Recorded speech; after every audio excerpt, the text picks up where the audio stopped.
1 Tessalonicenses, capítulo 1.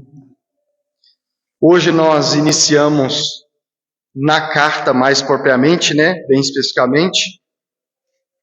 A primeira pregação, porém, foi a da semana passada, em que eu preguei no livro de Atos dos Apóstolos, o capítulo 16 e 17, em que, fazendo uma recapitulação, em Atos 16 e 17 nós vimos como surge a igreja dos Tessalonicenses, como a igreja foi plantada, qual foi o contexto que fez o evangelho, a pregação do evangelho chegar até a cidade de Tessalônica. Vimos que o apóstolo Paulo, juntamente com Silas e Timóteo, estavam na sua segunda viagem missionária.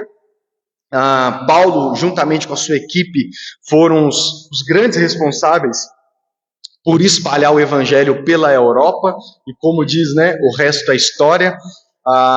E eles então, onde tinha uma cidade, uma região onde o evangelho ainda não havia sido pregado, ele e a sua equipe, juntamente com seus cooperadores, eles andavam a pé, a cavalo, para poder espalhar o evangelho, Então eles andaram literalmente pela Europa, eles literalmente atravessavam países, atravessavam regiões, não só, às vezes a gente tem dificuldade de ir para uma outra cidade, Mas Paulo não apenas ia para uma outra cidade, não apenas ia para um outro estado, não apenas ia para um outro país, mas ele até atravessava regiões de toda a Europa. Então ele fazia isso. E na sua segunda viagem missionária, em Atos 16 e 17, o Espírito Santo de Deus o leva para a região da Macedônia, para pregar o evangelho lá. Ele recebe uma visão numa noite de um homem que aparece e diz para ele: venha para a Macedônia e nos ajude.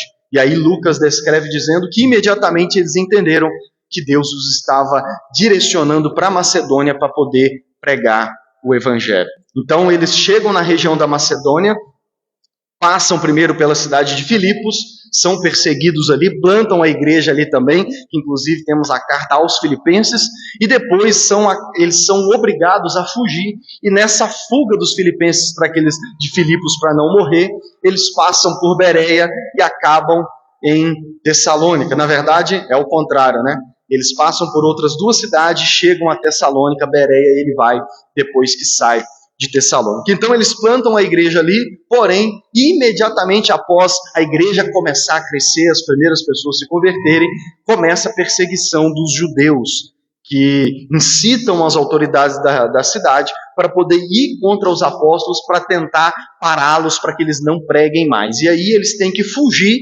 e ir para a cidade de Bereia, e depois eles passam por Atenas, Atos capítulo 17, e termina em Corinto, Atos capítulo 18.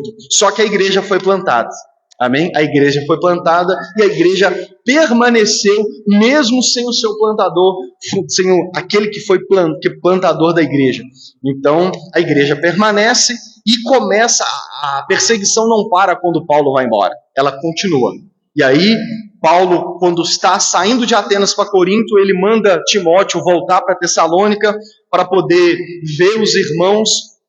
E aí recebe Timóteo novamente em Corinto, recebe notícias da igreja, e Paulo então decide escrever as duas cartas aos Tessalonicenses para poder fortalecer a fé daquela nova e pequena igreja que havia surgido na cidade de Tessalônica. Então chegamos à primeira carta, e lembrando que nós vamos estudar as duas em sequência. Então nós chegamos à primeira carta aos Tessalonicenses, capítulo 1, verso 1. Hoje, irmãos, eu vou... Sempre quando a gente tem que expor um capítulo inteiro assim, vamos descer para o pregador, para o pastor, a gente sempre fica em como que eu vou estruturar, os versículos. Então eu já, desde que anunciei, eu já mudei várias vezes, e por fim decidi hoje pregar apenas o capítulo 1, verso 1. Então hoje nós vamos ficar apenas no verso 1 do capítulo 1, que é na saudação da carta. Vamos ver a riqueza que nós temos aqui, que já podemos compreender nesse verso, e a semana que vem a gente continua. Então, 1 Tessalonicenses capítulo 1, verso 1 diz assim: Paulo, Silvano e Timóteo, a igreja dos Tessalonicenses, em Deus Pai e no Senhor Jesus Cristo, que a graça e a paz estejam com vocês. Vamos orar mais uma vez. Senhor Deus, eis a tua palavra, fale aos nossos corações, crave as tuas palavras no nosso coração, Pai, que pedimos e eu clamo pela ajuda do teu Espírito Santo, para que eu possa expor esse verso e tentar ajudar os meus irmãos a compreender como que um verso tão simples pode ser tão rico e tão edificante para nós. Como que à luz de todo o Novo Testamento e de toda a Bíblia, esse verso tem um peso enorme e não é à toa cada palavra que Paulo escreveu aqui nessa carta. Eu preciso da tua ajuda, me ajude a ser simples, objetivo, e que os meus irmãos possam não apenas entender, mas crer do fundo do coração nessas palavras, que isso possa ser levado ao mais íntimo do coração deles, aonde a mudança verdadeiramente acontece. Paulo, Silvano e Timóteo. Paulo começa, como sempre nas suas cartas, com uma saudação inicial, né? Com um cumprimento ali. É basicamente, quando a gente vai conversar com alguém, a gente sempre começa com: oi, tudo bem? Como é que você está? Como é que está a família? Né? Mesmo às vezes a gente, na verdade, no fundo, não querendo saber a resposta, mas é só um clichê ali para: oi, tudo bem? Como é que você está? E eu particularmente, às vezes eu nem pergunto para a pessoa como é que está, eu já mando um oi, já vou direto ao ponto, porque, né, se a pessoa começar a contar como é que ela está, né? Aí, não. Então, mas a gente não devia ser assim, né? Mas enfim. Mas o que eu quero mostrar para vocês é que Paulo não fazia isso, tá? Paulo não fazia isso. A saudação inicial de Paulo em todas as suas cartas não é vaga, não é um clichê para meramente começar o assunto. Nós vamos ver que em todas as saudações das cartas do apóstolo Paulo, irmãos, os estudiosos acreditam, na verdade, que Paulo sempre resume todo o contexto da carta já na saudação inicial. Nós vamos ver isso, não apenas nesse verso, mas como nos versos do capítulo 1. Paulo, ele começa sempre saudando a igreja e já introduzindo todo o assunto que ele vai tratar com aquela igreja. Portanto, as saudações de Paulo em suas cartas já é muito rica. Não é um verso que a gente lê assim, rápido, para já ir pro restante do livro. É como o prefácio de livro também, né? Às vezes eu não sei se você já passou por isso, mas às vezes quando você não está muito interessado num livro, você pula o prefácio, você pula a introdução. Não, deixa eu já ir para o capítulo 1, porque o conteúdo mesmo está no capítulo 1. Não faça isso. Até mesmo aqueles que têm prefácio e introdução, que às vezes são duas coisas diferentes. Leia o prefácio, leia a introdução.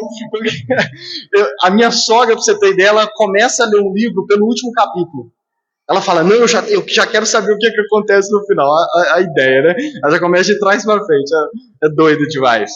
Mas enfim, não faça isso, irmãos, porque o que eu quero mostrar para vocês é que nada na palavra de Deus é em vão. Lembra que Jesus disse que nem um tio ou uma vírgula da palavra passará? Isso já é um sinal para nós de que até mesmo o tio e as vírgulas da palavra de Deus, o que é diferente de qualquer outro livro. Qualquer outro livro que você lê, às vezes você pode de fato ignorar a introdução, você pode ignorar o prefácio, e às vezes, no fim das contas, né, você não vai estar pecando, certo? Você não vai estar pecando em ignorar o prefácio ou a introdução. Mas no que diz respeito à palavra de Deus, nós não podemos fazer isso. Porque cada verso da palavra de Deus, cada vírgula, nós cremos que a palavra de Deus ela é inspirada em cada palavra, em cada vírgula, em cada capítulo. Nós cremos na inerrância da palavra, de forma que nós cremos que não há nada em vão na Bíblia, nada em vão, nenhuma palavra em vão, nenhuma reformulação de frase nas Sagradas Escrituras é em vão quando nós paramos para poder estudar, para poder de fato, vamos dizer assim, mastigar a palavra de Deus. Irmãos, a palavra de Deus, não sei se você já ouviu esse exemplo, mas a palavra de Deus é igual, deve ser para nós, o nosso paladar, igual chiclete. O que a gente faz com chiclete? Em partes igual. O que se parece a palavra de Deus ao chiclete? A gente bota o chiclete na boca e vai o quê? Vai mastigando até sair o caldo todo, o doce todo, certo? Aí entra a diferença, que no caso do chiclete a gente joga fora quando termina. A palavra de Deus não. Inclusive no Antigo Testamento nós temos Deus falando com os profetas: come esse rolo. Deus dava para eles as suas palavras e dizia: come. Deus falou isso com Ezequiel, Deus falou isso com Jeremias: come, porque essa é a linguagem. Jeremias também diz: as tuas palavras ao meu paladar são doces como mel, porque nós temos essa linguagem de que nós devemos comer a palavra. E nesse sentido que eu estou dizendo, como um chiclete, irmãos. Precisamos mastigar a palavra de Deus, tirando cada caldinho, para não restar nada, amém?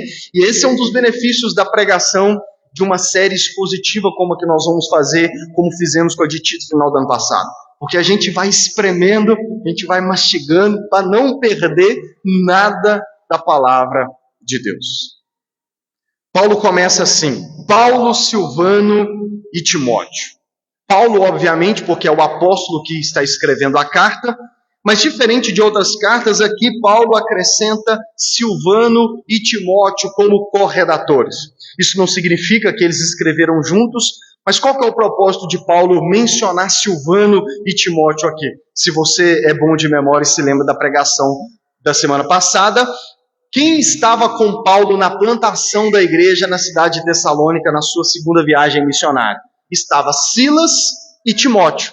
Esse Silvano aqui é Silas. Silvano é a palavra em latim para Silas. Então, esse Silvano é Silas. Então, Silas e Timóteo, se você se lembrar, são os dois principais cooperadores de Paulo na plantação da igreja na cidade de Tessalônica. Lembra-se quem estava preso com Paulo lá em Atos 16, na cidade de Filipos, orando à meia-noite, Deus manda um terremoto? Era Silas, esse mesmo Silvano. Então, Paulo faz questão de dizer para essa igreja e de detalhar nessa igreja que Silas ou Silvano e Timóteo estavam junto com eles, porque os irmãos iriam se lembrar que foram aqueles principais que o ajudaram na plantação da igreja. Timóteo, ainda um pouco mais especial a menção dele, porque como eu relembrei aqui e falei bastante a semana passada, quando eles têm que sair fugidos da cidade de Tessalônica, eles passam por Bereia e eles depois passam por Atenas, Atos capítulo 17. E de Atenas, Paulo vai para Corinto. Só que antes dele ir para Corinto, Paulo vai para Corinto sozinho. Provavelmente ele envia Silas para uma outra cidade, muitos acreditam que foi para Filipos. E Timóteo, nós temos claramente na carta aos Tessalonicenses a informação de que quando Paulo vai para Corinto, ele manda Timóteo voltar na cidade de Tessalônica para ver como os irmãos estavam. Porque eles tinham recebido notícia de que a igreja já estava passando perseguição.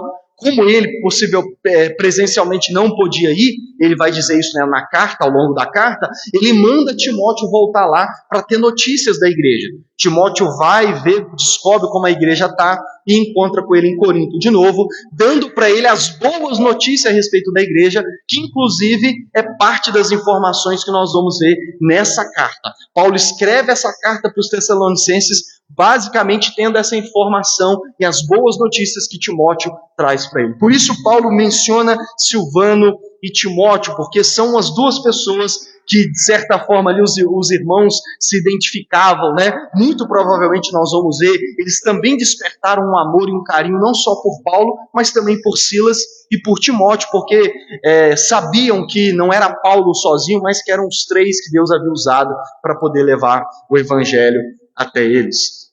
Então, o que nós podemos já aprender, e eu sempre gosto de lembrar, é que nós já vemos aqui que Paulo fazia questão de mencionar os seus cooperadores, aqueles que estavam com ele. Nesse caso, logo na saudação inicial da carta, mas nas outras cartas, quando ele não menciona na saudação inicial, ele vai sempre mencionar nas saudações finais. Se você já leu as cartas de Paulo, você vai ver isso. Sempre nos finais da carta, ele sempre vai mencionar as pessoas, vai pedir oração, vai dar notícias a respeito dos seus cooperadores, porque Paulo, apesar da gente falar bastante nele, Paulo não fez nada sozinho. Ninguém, por melhor que seja, olha que Paulo era o cara, como a gente gosta de dizer, né?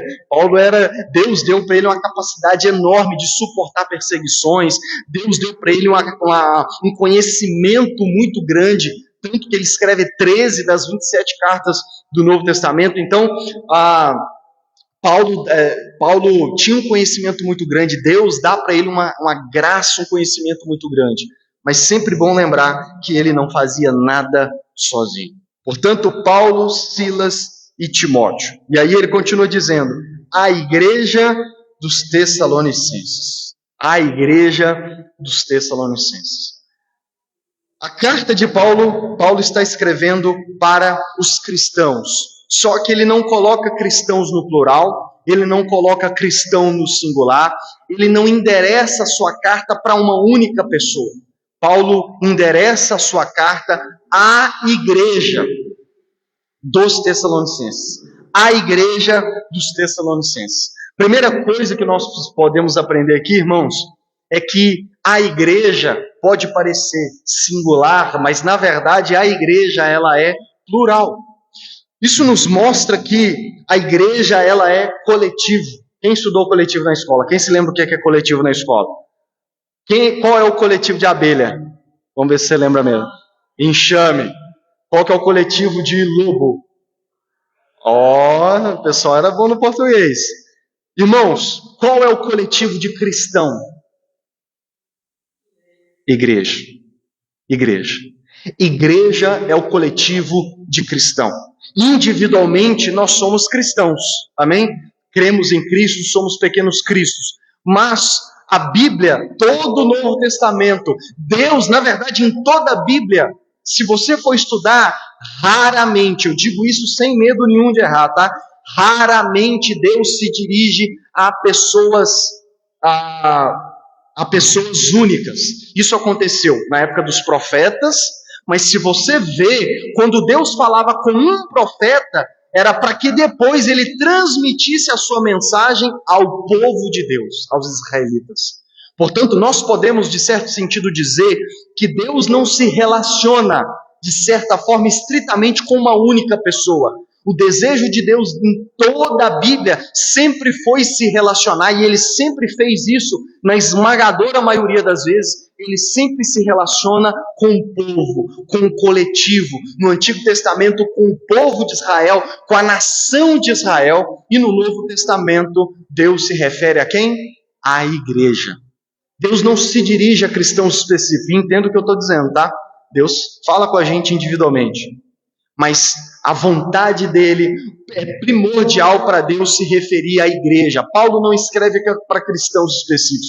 Paulo poderia, se o cristianismo fosse individual, Paulo poderia se dar o trabalho de escrever uma carta para cada pessoa. Ou então, outro ponto interessante, e eu volto nisso depois, no capítulo 5, verso 12, nós vamos descobrir, lá na frente, que já tinha líderes na igreja, já tinha pastores na igreja local.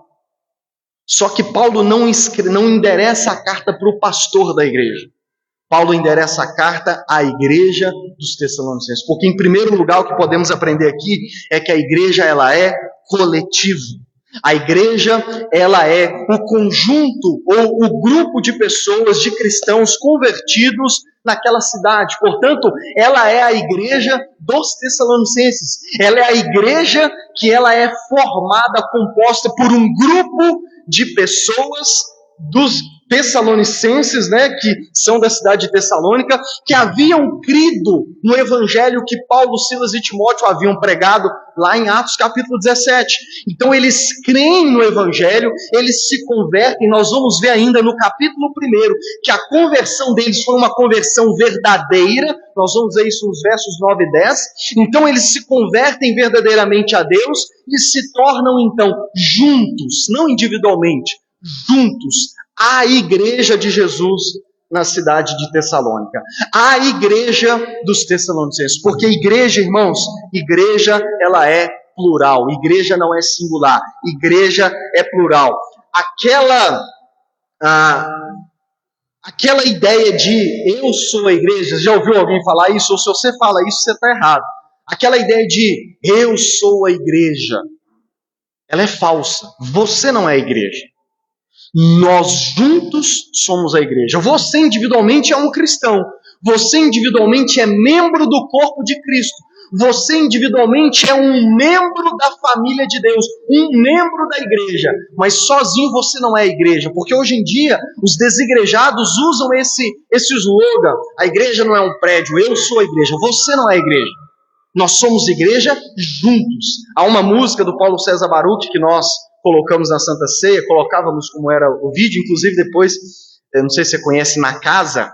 Ele fala assim: reunidos nele, o nosso encontro é casa de Deus. O que nos torna igreja, irmãos, é essa reunião, é esse encontro, é o estarmos juntos, seja num culto como esse, seja numa escola bíblica, seja num momento de comunhão. Nós somos igrejas como estamos juntos. Quando você está na sua casa, você é um cristão, você é um membro da igreja de Jesus lá na sua casa, mas nós só somos igreja juntos. Por isso que esse movimento de desigrejados é um engano de Satanás, é um engano moderno de Satanás. Porque para pensar, imagina, talvez aconteça na sua casa, vez ou outra entra uma abelha na sua casa. Quem já aconteceu na sua casa? Você vira e fala assim: meu Deus, entrou um enxame na minha casa. Você diz isso? Não, tem uma abelha aqui. Porque enxame é coletivo. Amém? Não existe tribo de uma pessoa só, existe? Você olha para uma única pessoa. Se você chega no meio do mato e encontra uma pessoa lá, você fala: olha, achei uma tribo. Você fala isso? Não, eu achei uma pessoa. Da mesma forma que não existe família de uma pessoa só, embora hoje em dia estão tentando colocar isso daí, mas é só forma de escapar de responsabilidade. Tem quem acredite que existe família de uma pessoa só. Não existe família de uma pessoa só. Sozinho você é um indivíduo. Agora, juntos, aí sim temos família. Se nós temos um casal, um casamento, nós já temos uma família, mas sozinho ninguém é família. Se você é solteiro e mora sozinho, não é pecado, mas você não pode dizer que você é uma família, porque família também é plural, família é coletivo. Da mesma forma, a igreja é coletivo, não existe cristianismo sozinho, não existe, nem teologicamente, nem biblicamente falando, e nem mesmo vamos dizer assim, na prova ao vivo das coisas. Irmãos, vamos lá. Esse ano eu faço 15 anos de caminhada cristã. E eu já vi batizar mais de 1000 pessoas. Então você imagina aí o número de pessoas que eu já conheci no contexto de igreja em 15 anos. Agora, infelizmente, também é grande o número de pessoas que não congregam mais na igreja. E eu vou dizer para você, sem medo de errar aqui, tá? Talvez você pode até pensar, você está exagerando, mas não estou. Faça uma pesquisa e você vai ver que eu não estou exagerando. 98% das pessoas que deixam de congregar, deixam de vencer o pecado, deixam de desenvolver uma vida santa, deixam de perseverar nas disciplinas espirituais. 98% para ser conservador. Das pessoas que deixam de congregar, que deixam de ter um grupo de cristãos com quem ele faz parte, com quem ele cultua junto, com quem ele caminha junto. 98% das pessoas param de vencer a luta contra o pecado, se rendem a pecados, deixam de viver uma vida santa, coisas muito básicas que eles faziam antes, eles deixam de fazer, eles param de orar, eles param de ler a Bíblia, eles param de tudo, eles param. E aí começa, por mais que ele possa dizer, não, eu continuo crendo em Jesus, é verdade.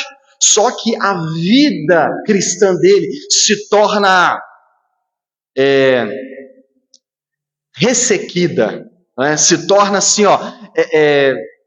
uma vaca magra, vou dizer assim. Né? Se torna, como é que eu posso dizer? Você já viu algum filme em que entendo o exemplo, eu acho que eu não deveria usar isso como exemplo. Mas eu vou usar. Vocês entendem o contexto aqui. Você já viu aquelas imagens lamentáveis, tristes?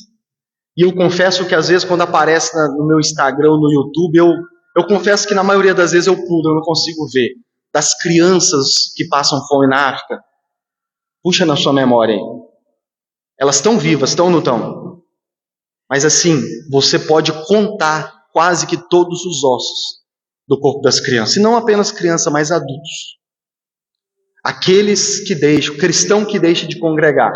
Espiritualmente, irmãos, 98% das vezes eles se tornam aquela imagem. No que diz respeito à vida espiritual. Está vivo, pode continuar crendo. Mas espiritualmente ele está o quê?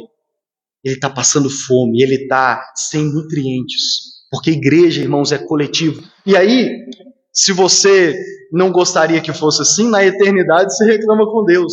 Mas essa é a forma que Ele quis. Essa é a forma que Ele estabeleceu. Tanto que nós vamos ver aqui, em todo o Novo Testamento, irmãos, assim, quem lê a Bíblia, é indiscutível o fato de que tem que congregar. Quem para mim defende ainda que não é preciso congregar, é porque nunca leu a Bíblia ou não está lendo a Bíblia. Porque se você lê a Bíblia, é inegável o fato que você precisa congregar. E aqui, numa frase simples como essa, numa saudação de uma carta, irmãos, isso já é um sinal. Paulo não está escrevendo para um cristão individual. Paulo não escreve uma carta e diz assim, olha, lê e depois passa para o seu vizinho. Você já viu as religiões que o pessoal fica um pouquinho com uma imagem, depois passa para o vizinho? Sabe disso, né? Paulo não escreve uma carta e fala assim, olha, vou mandar primeiro para o fulano de tal, para o Antônio, vamos começar por ordem alfabética. O Antônio lê, depois passa para o Ariel e vai passando. Não, Paulo endereça a carta às igrejas. E inclusive você vai ver que no fim dela, ele ainda instrui que essa carta seja lida nas outras igrejas também. Porque o cristianismo, ele é coletivo. Agora, tem uma outra coisa que nós podemos puxar daqui. Sabe qual que é a outra coisa que podemos puxar daqui? É que nenhuma igreja, a igreja, Paulo se refere à igreja dos Tessalonicenses, dos cristãos da cidade de Tessalônica. Eu disse para você que o capítulo 5, verso 12 nos diz que já tinha líderes, pastores da igreja. Só que Paulo se refere à igreja dos Tessalonicenses. Porque, irmãos, vamos lá. E aí você vai entender a importância disso. Nenhuma igreja local pode ser o seu pastor. Entendeu? Nenhuma igreja local pode ser o seu pastor. Em outras palavras, nenhuma igreja local, ela pode existir baseado na personalidade de uma única pessoa, por mais que seja o pastor da igreja. Por mais que seja o pastor plantador da igreja, o pastor fundador. Foi ele que abriu essa igreja, foi ele que começou a igreja. Nenhuma igreja local verdadeira. É claro que um pastor que planta uma igreja, naturalmente a sua fundação vai estar ligado a ele, faz parte da história. Mas na medida em que a igreja se desenvolve e cresce, ela não pode se tornar refém, ou ela não pode permanecer tendo o seu centro, o seu sustentáculo ali, a personalidade de um pastor. Quem plantou a igreja dos Tessalonicenses foi Paulo, mas Paulo, por causa da perseguição, vazou e a igreja continuou crescendo, nós vamos ver aqui. Tinha outros pastores lá, mas você vê que Paulo não vai nem mencionar o nome desses pastores e líderes, porque a igreja na cidade de Tessalônica é a igreja dos Tessalonicenses. Irmãos, a igreja não é um time de futebol. Quem gosta de futebol aqui sabe que até uns anos atrás, se você falasse Barcelona, era sinônimo de Lionel Messi. Vamos pensar aqui um outro exemplo aqui. Se eu falar com você SBT, qual é o primeiro nome que vem na sua cabeça? Silvio Santos. Tanto que, quando ele começou a ficar doente e infelizmente faleceu, acho que foi ano passado, ano retrasado, o que está acontecendo com o SBT? Só caindo. Por quê? Porque o programa Silvio Santos era o centro da rede de televisão SBT, certo? E ele era focado no Silvio Santos. Ele era a pessoa. Ele era, na verdade, quando ele faleceu, as outras emissoras homenagearam ele, porque ele não só era o cara do SBT, mas como da televisão brasileira, de certa forma, podemos dizer. Irmãos, isso pode ser verdade para uma empresa. Quem sabe, talvez, o SBT acabe. O Barcelona, agora que está conseguindo virar um outro time que não seja o do Messi. Mas na saída do Messi, eles foram só caindo. Agora que eles estão voltando a se tornar um time forte novamente. Deixa eu dizer para vocês, igreja não pode ser assim. Uma igreja, ela não pode girar em torno de uma personalidade, em torno de uma única pessoa. Um dos motivos pelo qual fizemos isso, eu fiz isso e vamos sempre fazer, de trazer outras pessoas para pregar, seja da nossa igreja, seja de pastores convidados, é para que a gente sempre se lembre disso. Eu fiquei mais de um mês sem pregar aqui, para quê? É um lembrete, e vou repetir isso mais vezes, é um lembrete de que a igreja não pode se tornar centrada em uma única pessoa. Amém? Porque a igreja precisa ser a igreja dos Tessalonicenses, não a igreja de Paulo, de Silas, de Timóteo, não a igreja do pastor da igreja dos Tessalonicenses, que nós nem sabemos quem que é. Nós vamos passar a carta inteira e não vamos descobrir quem é o nome do pastor que pastoreava a cidade de Tessalônica depois que Paulo saiu, porque a igreja é a igreja dos Tessalonicenses, a igreja é a igreja local, e uma igreja deveria permanecer viva. Porque, irmãos, quando uma igreja se torna a igreja do fulano de tal, e aqui eu vou fazer uma crítica direta.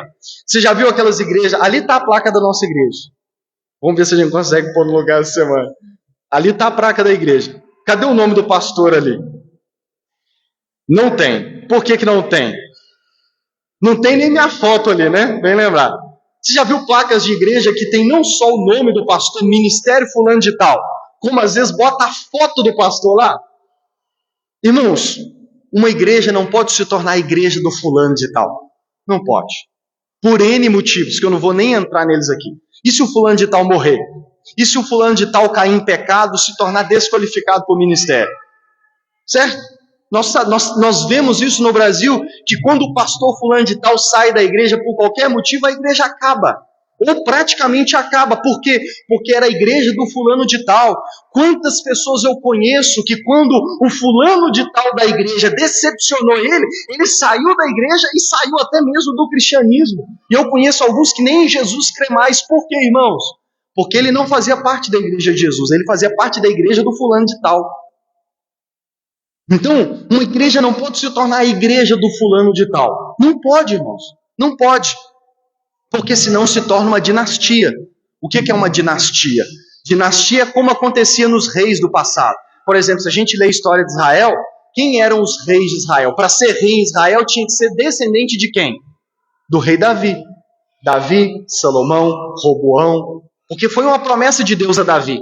Jamais o trono será dado a outro alguém a não ser um dos seus filhos, até chegar em Jesus. Esse era o motivo. Esse era o motivo. Porque Jesus era descendente de Davi. Por isso Deus manteve o trono, a coroa, na linhagem de Davi. Agora, irmãos, a igreja não é o Israel do Antigo Testamento. A igreja não pode ter um rei. A igreja não pode se tornar uma dinastia em que eu começo sendo o rei da igreja, e aí o Nicolas tem 3 anos. Eu agora vou segurar as pontas até o Nicolas fazer 18, 20, 19. E mesmo talvez ele não tendo chamado pastoral, eu consagro ele como pastor. E quando eu tiver já velho, caduco, eu passo a igreja para quem? Para ele. Irmãos, quantos exemplos nós temos disso no Brasil? E deixa eu dizer, quando você vê escândalos em denominações e igrejas, pode pesquisar. É uma igreja dinastia. Pode pesquisar, irmãos, igrejas que não têm dono, igrejas que é da congregação, raramente tem escândalo nela. Os escândalos vêm, eu estou falando de contexto brasileiro, os escândalos vêm em igrejas em que existe um rei, em que o pastor é rei, em que existe uma dinastia. E quantos exemplos nós temos disso no Brasil? Pastores que colocam no estatuto da igreja que ele é o presidente vitalício. Sabe o que isso significa? Enquanto ele não morrer, ele é presidente. Independente do que aconteça. Irmãos, isso não pode existir. Isso não pode existir. Não pode existir um presidente de uma igreja local vitalício. Não pode, senão vira dinastia. Eu não vou passar o bastão para o Nicolas. Não vou passar bastão para o Nicolas. A não ser que Deus de fato o chame, que a igreja local reconheça que ele também tem o chamado, e a não ser que chegue um determinado momento e daqui uns anos, se eu ainda for o presidente da igreja, amém? Se eu ainda for o pastor da igreja, mas vamos supor que eu seja o pastor da igreja por vontade da congregação. Não, a congregação quer que você mantenha, então beleza. Aí a congregação decidiu. Mas vamos supor que daqui uns anos eu mantenha como pastor da igreja, o Nicolas, a igreja reconheça que ele tem um chamado, e chega um determinado momento em que na Metodista Wesleyana tem um teto, né? Acho que é quantos anos que é obrigado a jubilar, a aposentar? A Metodista Wesleyana, não me fala a memória agora, não sei se é com 60 ou 50 anos, chegou nessa idade, você tem que se tornar jubileu, você tem que aposentar. Você pode continuar ajudando como auxiliar, mas você não é pastor principal, presidente mais de igreja local. Então vamos supor que chegue esse momento, e o Nicolas já fez a trajetória. Se for vontade da igreja local, é vontade da igreja local, mas não porque eu vou impor. Amém? Não porque não, eu sou o dono da igreja e eu vou passar para o meu filho. Não existe isso, irmãos. Não pode existir uma igreja verdadeira. Porque a igreja precisa ser, a congregação precisa ser a maior autonomia e a maior voz da congregação, e não o pastor. Porque senão a igreja se torna de alguém. A igreja tem um dono que não é Jesus. Amém? A igreja dos Tessalonicenses. Outra coisa que podemos entender brevemente aqui é que a igreja é a igreja na cidade dos Tessalonicenses, irmãos. Isso está na nossa placa, centrado no evangelho para servir a cidade, porque eu aprendi isso e eu tenho essa visão, que precisamos compreender que nós somos não apenas uma igreja no bairro Paulo VI, nós somos uma igreja em Conselheiro Lafayette. E outra coisa, é óbvio que na época aqui em Tessalônica, eles não tinham um prédio como nós temos. A igreja muito provavelmente se reunia nas casas, eram não divididas, mas organizadas em casas. Só que Paulo escreve para a igreja dos Tessalonicenses. Paulo se dirige à igreja na cidade de Tessalônica. E isso nós precisamos entender também em períodos de sectarismo. Nós precisamos entender que em Conselheiro Lafayette só existe uma igreja verdadeira. Lucas, mas por que tantas denominações? Organização. Organização, nada mais que isso. Você imagina, aí eu não tenho essa informação, mas eu sei que nós temos, eu já vou chutar que nós temos 150 igrejas evangélicas na cidade. Vamos pôr que juntando tudo aí dá umas 2.000 pessoas, não dá mais, porque vamos pôr aí que tem umas 5.000 pessoas, uns 5.000, não, deve ter mais com certeza, uns 5.000 crentes em Lafayette. Vamos pôr uns 10.000, né? Uma cidade com quase 140 mil habitantes, vamos pôr que existe 10.000 evangélicos verdadeiros. Nós vamos considerar só os verdadeiros. Irmãos, tem cabimento de uma única igreja ter 10.000 membros? Eu sei que tem gente que tenta por aí, mas não tem cabimento. Não tem cabimento. Portanto, não é divisão, é organização. E se você conhece o Antigo Testamento, você sabe que Deus fez isso no Antigo Testamento. Quantas tribos tinha o povo de Israel? 12. Números capítulo 2, eu até separei. Números capítulo 2, verso 1 e 2, Deus diz assim: o Senhor disse a Moisés e a Arão: os filhos de Israel, preste atenção, os filhos de Israel acamparão junto ao seu estandarte, bandeira, segundo as insígnias da casa de seus pais. Eles acamparão ao redor da tenda do encontro e de frente para ela.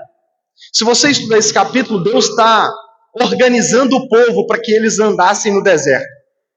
A tenda do encontro ficaria no meio, como a minha Bíblia está aqui, e Deus, como era 12 tribos, Deus organiza o povo. 3 tribos do lado direito da tenda, 3 tribos do lado esquerdo, 3 tribos na frente, 3 tribos atrás. E isso são vários exemplos, para que o povo protegesse a tenda do encontro e para que o povo se lembrasse que todas as tribos têm como centro e como o motivo da sua união a tenda do encontro, que era a manifestação do próprio Deus. Mas o que é interessante é que Deus não falou, não, é um povo só. Não, Deus falou, cada um vai se organizar de acordo com a bandeira da sua tribo, da sua família, com as insígnias da sua casa. Porque dentro de cada tribo, de cada povo, tinha também as famílias. Agora, Deus fala, vamos organizar sim. Não é divisão, irmãos. Denominações não é divisão. Isso é outra falácia, mentira de Satanás para te afastar da igreja. Não, porque não pode ter placa de igreja, que a igreja de Jesus não tem placa. Quem falou que não tem placa? Tem placa, pode ter placa. O povo de Israel do Antigo Testamento tinha placa, tinha bandeira. Mas desde que a gente entenda que o motivo das placas não é divisão. O motivo das placas é o quê? Organização. Portanto, em Lafayette nós temos uma única igreja verdadeira de Jesus, que é organizada em várias denominações e placas diferentes. A nossa denominação tem 2 igrejas locais agora. Eu conheço os irmãos da Madureira, que tem aqui do pastor Cristiano, eles têm 8 igrejas locais na cidade, fora outras denominações. Tudo isso é organização, irmãos. E precisamos aprender isso também. Sabe por que isso é importante? E eu fiz questão de destacar isso aqui. Porque isso quebra o nosso sectarismo, quebra a gente achar que só a gente é a igreja de Jesus. Nenhuma outra presta. Irmãos, deixa eu dizer algo aqui, os irmãos vão testemunhar. Desde que eu decidi sair da igreja que eu congregava para começar Cristo para a cidade, Eu tenho no meu caderno até hoje lá em casa, eu posso mostrar para vocês. Eu fiz uma lista na época, na primeira reunião que eu fiz com os irmãos que quiseram se juntar, eu fiz uma lista dos motivos pelos quais nós não estamos iniciando uma nova igreja. E um dos motivos que não era a nossa motivação era achar que só a gente é o certo e só a gente é a igreja verdadeira. Desde o começo, irmãos. Porque mesmo o fato de começar a plantar uma igreja nova do zero, não é porque eu me achava o único certo. Não. Eu já disse para vocês, hoje eu sou presidente do Conselho de Pastores, hoje eu dou para você uma lista de igrejas, de perfil diferente de igrejas sérias, de pastores sérios. Longe da gente achar que somos os únicos verdadeiros, irmãos. Porque Jesus tem uma igreja na cidade, que é organizada por várias denominações, várias famílias, e chame do que quiser. Amém? Vamos continuar. Agora vamos, depois da vírgula aí. Olha o que Paulo diz. A igreja dos Tessalonicenses em Deus Pai e no Senhor Jesus Cristo. Aqui, irmãos, está uma visão sublime da igreja. E antes disso, deixa eu te fazer essa pergunta. Qual é a visão que você tem da igreja de Jesus? O que é a igreja de Jesus para você? Eu até pensei em dar o tema dessa pregação de o que é a igreja. Mas decidi chamar ela de Igreja em Deus Pai e Jesus Cristo. Qual é a visão que você tem da igreja? O que é a igreja para você? Será que igreja para você é só um prédio? Será que igreja para você é só esse prédio aqui que a gente alugou, que pintou e tudo mais? A igreja está aqui. Ah, onde que está a igreja? A igreja está na Avenida José Guilherme Sobrinho, número 555, bairro Paulo VI. Será que a igreja para você é só um prédio? Será que a igreja para você é só um clube social? Ah, dentre todos os clubes sociais que tem aí, tem os dos jovens, dos universitários, tem o dos solteiros, tem o dos casados, tem vários clubes sociais, né? Tem o grupo do forró do Santa Cecília, do forró da Atlanta, né? Tem vários clubes sociais, tem a turma do Dom Pedro, tem vários clubes sociais na cidade. A sociedade ela é composta de grupos sociais. Será que a igreja não é para você apenas mais um clube social e de todas as opções que você tinha é o mais saudável? Né? Ali é que você acha gente mais cheirosa, né? Que você acha gente mais legal, né? Mais saudável, que não vai te chamar para loucura e tudo mais. Será? Na maioria das vezes é. Mas irmãos, deixa eu dizer para vocês, a igreja não pode ser só isso. Será que a igreja para você é só esse ritual de domingo? Em que a gente chega, começa, alguém abre, depois vem o louvor, depois mais um momento de oração, aí Lucas prega por 1 hora, ou outra pessoa vem e prega por 1 hora, a gente faz uma oração final e vai embora para casa, aí terça-feira. Será que para você a igreja não se tornou apenas esse ritual? E aí você vai entender por que eu fiz aquela oração e nunca planeja essas orações, vai no que move o coração na hora. Talvez por isso você entende a oração que eu acabei de fazer, do Senhor não nos deixar nos acostumar, porque às vezes a igreja para você é só um ritual que você cumpre, como diz, né? Bate um cartão ali e pronto, acabou. Qual é a visão que você tem da igreja? Ou pior ainda, eu mandei no grupo da igreja ontem, enquanto preparava essa pregação, um vídeo, que eu sempre uso ele em exemplos de várias pregações, aquele vídeo Como o Mundo Te Vê, Cristão, em que o pessoal de uma igreja vai na rua entrevistar as pessoas, perguntar para eles o que eles acham do cristão, o que eles acham da igreja e o que eles acham de Jesus. E eu mandei lá para vocês lá, mas o que eu quero usar como exemplo é o que o pessoal falou sobre a igreja. Quando perguntaram para eles o que é a igreja, as pessoas disseram assim: faz um mal tremendo para a humanidade, disse um. Acho que é uma coisa ultrapassada, disse outro. Não gosto da igreja. Efeito sedativo para suas próprias misérias, disse uma mulher. A igreja é só uma placa. Uma outra mulher falou isso, a igreja é só uma placa. Outro chamou a igreja de manipuladora. Um outro disse que tem muita coisa errada dentro dela. E o outro disse que era totalmente contra. O Nando Reis, há uns anos atrás, escreveu aquela música Igreja, né? Do disco lá, Cabeça de Dinossauro, em que ele dizia: eu não gosto da igreja, eu não gosto de Cristo, eu não gosto de padre, eu não gosto de Jesus de Belém. Ele escreveu uma música para dizer o quanto ele não gostava da igreja, o quanto ele não gostava da religião, o quanto ele não gostava de Jesus. Qual é a visão que você tem da igreja, irmãos? Deixa eu dizer para você, independente de qual seja, aqui nós temos nessa saudação uma visão sublime da igreja. Porque para Paulo, a igreja não era apenas a igreja dos Tessalonicenses. Para Paulo, a igreja não era apenas um grupo de pessoas que haviam crido no evangelho lá da cidade. Paulo diz assim que a igreja era a igreja dos Tessalonicenses em Deus Pai e no Senhor Jesus Cristo. Irmão, a igreja não é apenas a igreja na cidade de Tessalônica. O que diferencia a igreja não é o fato de que ela é um grupo de pessoas que crê no mesmo Deus. O que diferencia a igreja de qualquer outro grupo social, porque a igreja, de certa forma, é sim um grupo social. Mas aqui está, irmãos, o que diferencia a igreja. Aqui está uma visão sublime do que é a igreja, do que é essa reunião, do que é esse grupo de pessoas. Irmãos, o que é que diferencia a igreja, esse grupo de pessoas, esse grupo social de pessoas de outros grupos sociais? O que diferencia a igreja de um time de futebol? O que diferencia a igreja de uma empresa, onde tem várias pessoas que trabalham juntos sob uma mesma bandeira, até o nome da empresa? O que diferencia a igreja desses outros grupos? É o fato de que Paulo diz que a igreja... Deixa eu acrescentar mais uma coisa. O que diferencia a igreja de outras religiões, de outros grupos de outras religiões? Paulo diz que a igreja dos Tessalonicenses era a igreja em Deus Pai e no Senhor Jesus Cristo. E eu quero expressar um pouco esse em Deus Pai. Irmãos, a igreja, ela é um grupo social, mas ela é mais do que um grupo social. Ela é de fato um grupo social, mas ela é mais do que um grupo social. Ela tem uma diferença fundamental e, deixa eu dizer, sublime de qualquer outro grupo social. Qual é essa diferença? É que esse grupo de pessoas que se chamam e que juntos tornam a igreja, elas são grupos de pessoas em Deus, cuja sua origem está em Deus, cujo seu fundamento está em Deus, cujo centro da sua reunião, cuja motivação de ser é o próprio Deus. E não apenas Deus, mas o próprio Deus Pai. Então, em primeiro lugar, irmãos, a igreja dos Tessalonicenses em Deus nos mostra que a igreja, esse grupo social, tem uma ligação íntima com Deus Pai, com o Deus Criador dos céus e da terra, com o Deus que Jesus Cristo, quando esteve nessa terra, nos ensinou a chamar de Pai, irmãos. Deus Pai, esse Deus que enviou Jesus, que é o Pai de Jesus, que Jesus nos ensinou a chamar Ele de Pai, a igreja, esse grupo de pessoas, está intimamente ligado a esse Deus Pai.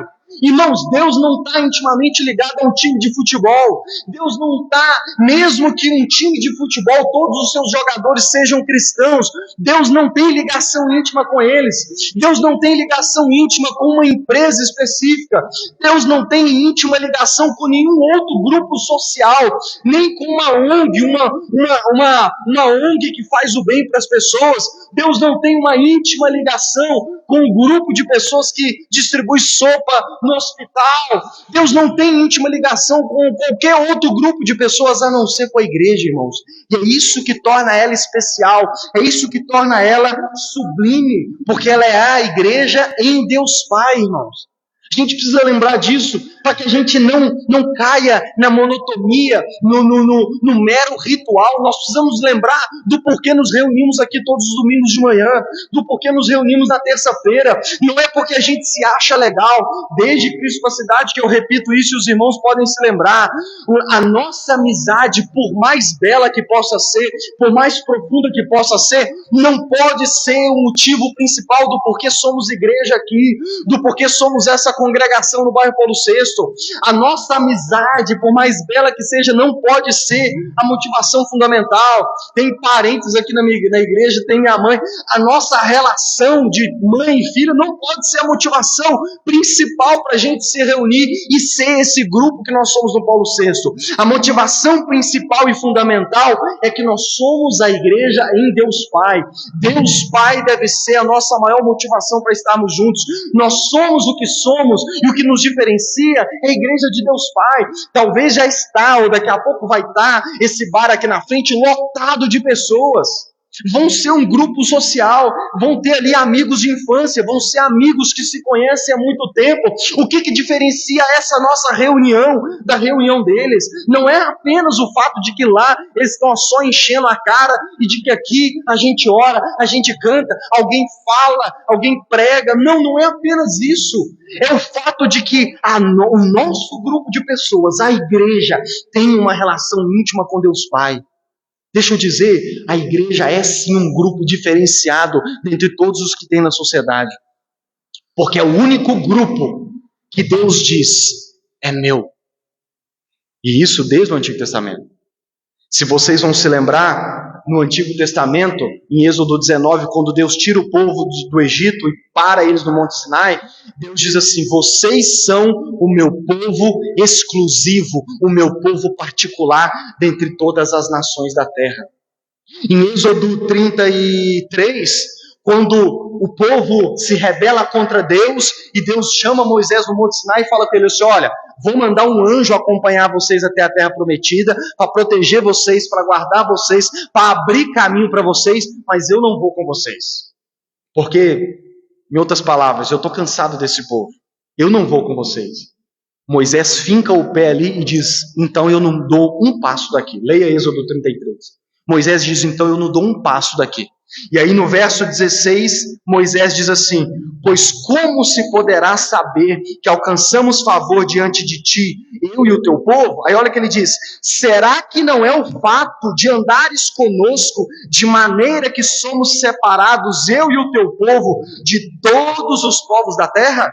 Moisés diz assim, Senhor, então eu não me movo daqui, porque o nosso diferencial é o fato de que o Senhor está com a gente. É o fato de que somos teus. É o fato de que nós somos o teu povo e que o Senhor habita entre nós. Moisés diz, esse é o nosso diferencial.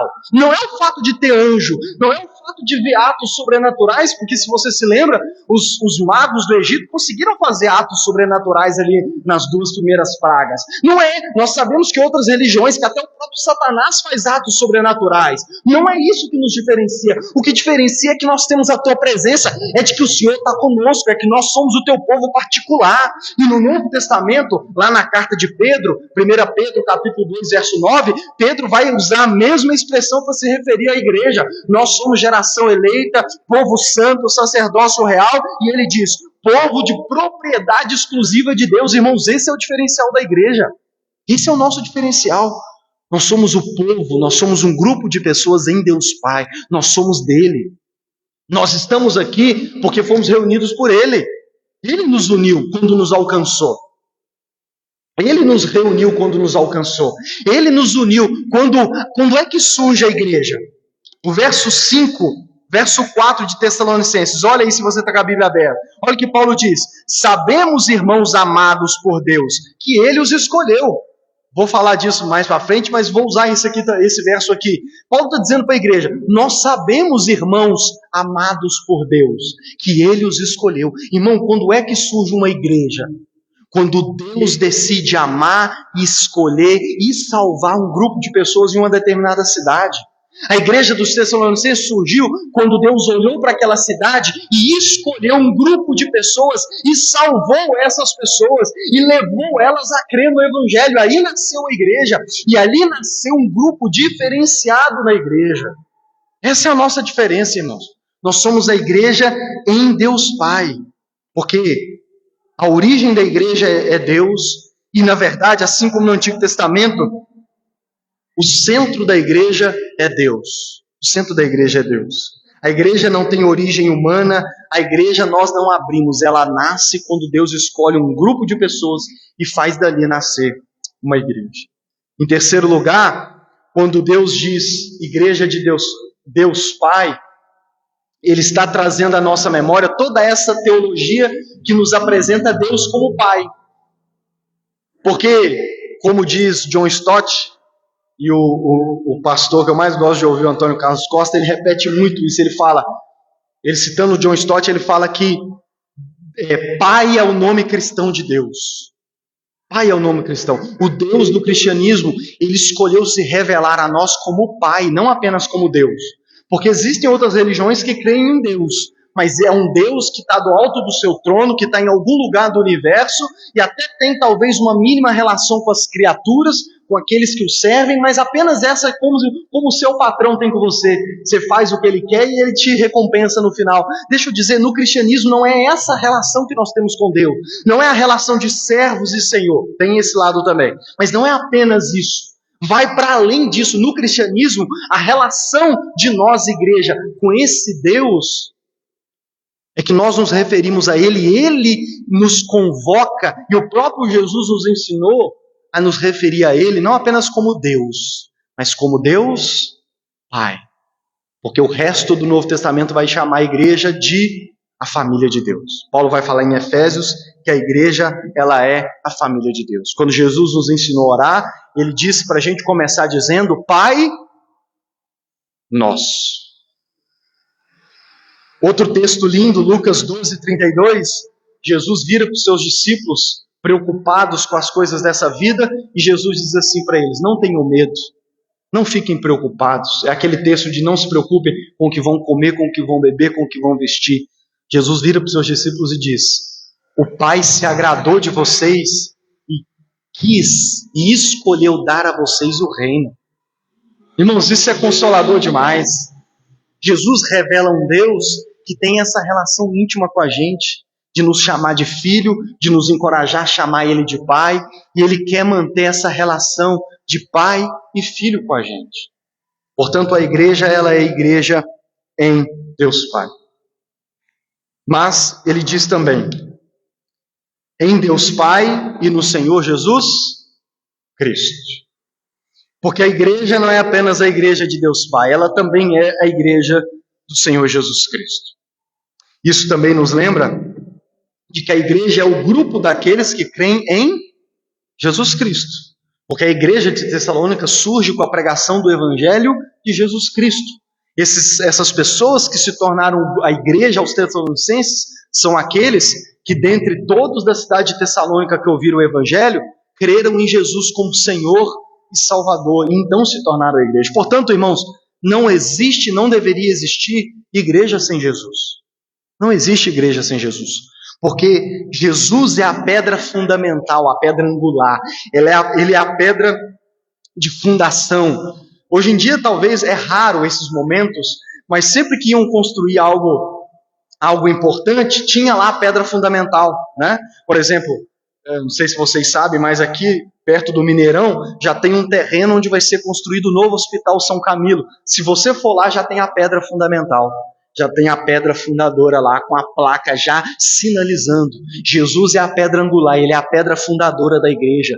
Na verdade, Ele não só é a pedra fundadora, mas Ele é o próprio edificador. Em Mateus 16, Ele diz: eu edificarei a minha igreja. Paulo vai dizer em outras cartas que Cristo é o cabeça da igreja, e a igreja é o corpo de Cristo. Já parou para pensar nisso? E não só o corpo de Cristo, mas Paulo também diz que a igreja é a noiva de Cristo. Irmãos, Cristo é o centro da igreja. Cristo é o centro da igreja, Cristo é o motivo da igreja, Cristo é a razão da igreja. Não existe igreja sem Cristo. Eu citei na minha oração também, lembrei do texto de Apocalipse, em que a uma das 7 igrejas, Jesus está do lado de fora batendo na porta. E esse texto não é sobre bater no coração do pecador. Esse texto, Jesus está batendo na porta de uma igreja, dizendo: eu estou do lado de fora, irmãos. Uma igreja que Jesus está do lado de fora, ela já deixou de ser igreja, porque para ser igreja precisa ter Jesus. Ele é o centro, Ele é o fundador, Ele é o cabeça. A igreja só existe porque Ele deu a sua própria vida para salvá-la.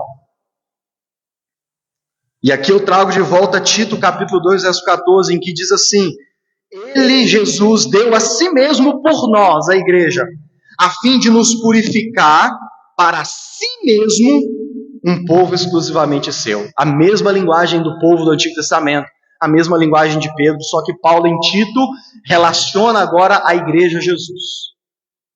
Cristo deu a vida para poder dar origem a esse povo, para poder purificar dentre todas as pessoas um povo que Ele purifica, Ele perdoa os pecados desse povo, Ele purifica ele da maldade, da injustiça, do pecado, e Ele diz: esse povo agora é meu. Por isso que esse Paulo que está dizendo isso, Quando começou, antes de se converter, a perseguir a igreja, quem é que aparece para ele na estrada de Damasco? O próprio Jesus. E Jesus aparece para ele e fala: por que você está me perseguindo? Ele estava perseguindo a igreja, mas quando Jesus aparece para eles, Jesus fala: você está me perseguindo. Porque quem persegue eles, persegue a quem? Persegue a mim.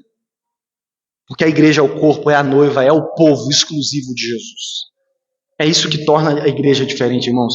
Deixa eu dizer para você, você não tem que amar a igreja porque E aqui entenda o que eu vou dizer, tá? Você não tem que amar a igreja porque a pregação é boa, porque o louvor é bom, porque apagam-se as luzes, né? Hoje em dia tem... Não vou... É porque eu conheço pessoas... me vem na memória, irmãos, vocês não têm noção de que enquanto a gente está pregando, vem mais de 1 milhão de coisas na cabeça.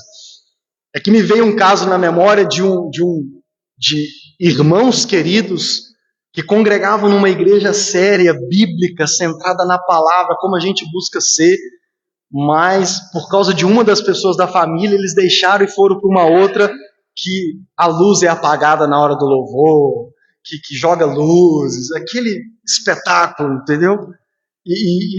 E é porque uma das pessoas da família estava sentindo falta disso, porque na outra igreja era mais igual a gente, voz, violão, e aí um dos membros da família pressionou até eles irem para uma outra igreja que tem luzes, que tem espetáculo, né? Irmãos, a gente não pode amar a igreja por causa disso. Você não deve amar essa igreja nem porque ela é muito certinha, porque deixa eu dizer, se você ainda não foi decepcionado, eu vou tirar o seu cavalinho da chuva aqui, você vai ser decepcionado aqui entre nós, você vai ser, em algum momento eu vou te decepcionar, alguns aqui eu já decepcionei ao longo da caminhada, eu vou te decepcionar. Quando acontecer, não se escandaliza, tá? Vem, vamos conversar e vamos nos acertar. Eu vou te decepcionar, um irmão pode te decepcionar. O fato de você amar a igreja e congregar não deve ser porque nessa igreja não tem decepção. Nessa igreja não tem problema. Não, irmãos, toda igreja tem problema, toda igreja passa por decepção, toda igreja tem pecado no meio dela. Infelizmente, essa a igreja nessa vida vai ser assim, imperfeita. Você tem que amar a igreja, seja essa ou qualquer outra. Você tem que amar o congregar, ou ter um grupo de cristãos que você fala, essa é a minha igreja local, por lembrar que a igreja local é a igreja em Deus Pai e Jesus Cristo. Deixa eu dizer, irmãos, nunca troque a igreja por nenhum outro grupo social. Nunca. Nunca. Porque a igreja ela é diferente de qualquer outro grupo social. Porque somente a igreja é o povo exclusivo de Deus. Nesse sentido, nós temos que cuidar do nosso coração para não entrar o orgulho, mas nesse sentido, deixa eu dizer, nenhuma outro grupo social, de família, deixa eu dizer, nem a sua família, e aqui eu estou falando de parentes, tá? Deixa eu reformular, nem seus parentes, sua família de sangue, tem esse ato sublime, por mais que você possa amar sua família de parente de sangue.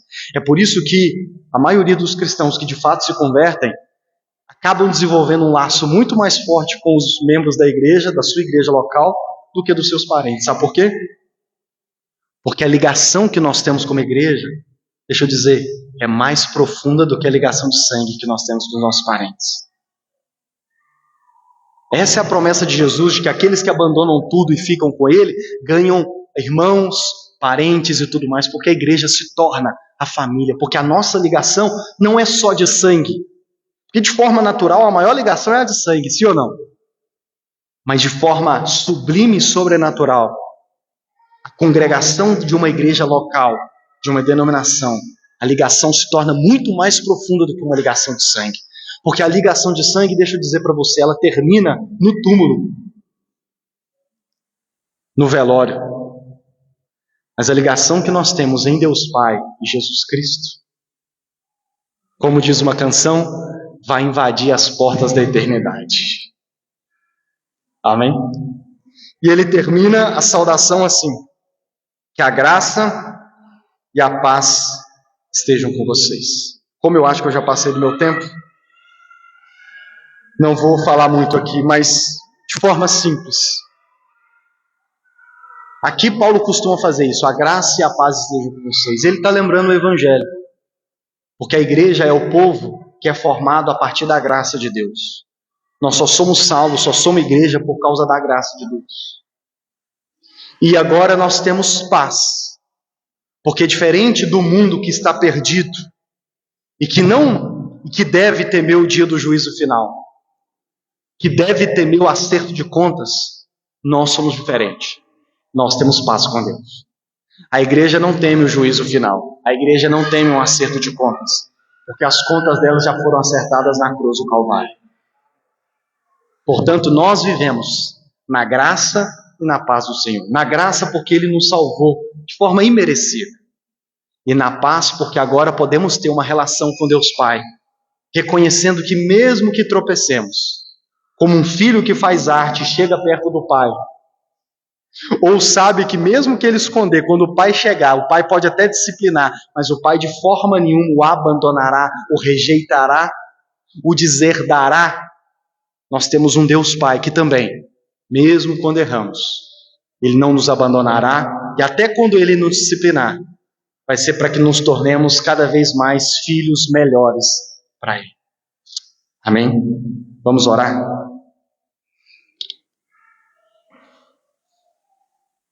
Eu esqueci de ligar o cronômetro, então provavelmente eu passei um pouquinho.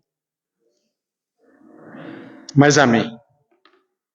Oremos então, pedindo ao Senhor que nos dê a graça de podermos viver isso, de podermos ter uma visão sublime da igreja, de que somos a igreja em Deus Pai e no Senhor Jesus Cristo, salvos pela graça, e que é um povo que vive em paz com Deus, sem temer qualquer coisa, porque sabemos que temos um Deus Pai amoroso e um irmão mais velho, Jesus Cristo, que também intercede por nós diante do Pai.